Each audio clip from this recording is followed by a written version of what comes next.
Hello বন্ধুরা, চলুন আজকে আমরা দেখে আসি ইতালিতে চায়না রেস্টুরেন্ট সুশি। তো ওই সুশির মধ্যে খাবারগুলো খুবই মজাদার হয়ে থাকে। দেখুন কত সুন্দর সোফা ফেলাইয়ে রাখছে, ডাইনিং টেবিল ফেলাইয়ে রাখছে। এইখানে খাইতে খুব ভালো লাগে। এইখানে একটা প্রজেক্টর দিয়ে রাখছে। এই প্রজেক্টরের মধ্যে সামুদ্রিক মাছ অনেক সুন্দর সুন্দর, তারপর এই টাচ করা যায়, এই ইয়ার মধ্যে টাচ করলে তো মাছগুলা আসে খাবার খাওয়ার জন্য। চলুন আমরা আরেকটু আগাই। তো আগাইতে আগাইতে দেখবেন যে এইখানে একটা মদের বার দিয়ে রাখছে। তো মদ বলতে গেলে ড্রিঙ্কস আর কি।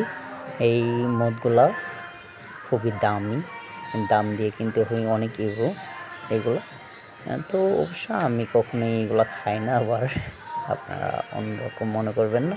যাই হোক, এইখানে ডেকোরেশনটা এত সুন্দর, মানে দেখার মতো ছিল আর কি।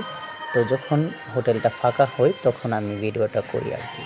তো এই রেস্টুরেন্টের মধ্যে আমি কাজ করি। আর এইটা হচ্ছে সুশির কাউন্টার। তো এইখান থেকে সুশির অর্ডার করতে হয়।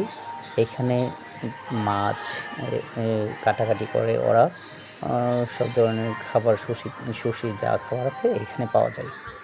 তো আরেকটু আগালে এইখানে আরেকটা ডেকোরেশন দেখতে পাবো আমরা, খুবই সুন্দর। এই যে দেখুন, এইটা হচ্ছে জিপসানের কাজ দিয়ে এটা করে রাখছে। এখন দেখুন সবাই মোবাইল চালাইতেছে, কারণ হচ্ছে এখন রেস্ট টাইম এবং প্রায় ছুটি হয়ে গেছে আমাদের। আমরা কাজ সেরে এখন কাস্টমার নাই, তাই হিসাব করে মালিকে এর ভিতরে সবাই এর ফাঁকে মোবাইল টিপে আর কি। তো এই এই দেখুন, এই যে তারা, চাঁদ, তারপর কি সুন্দর লাইটিং করে সব কিছু সাজায় রাখছে। প্রত্যেকটা ডেকোরেশন দেখার মতো এইখানে।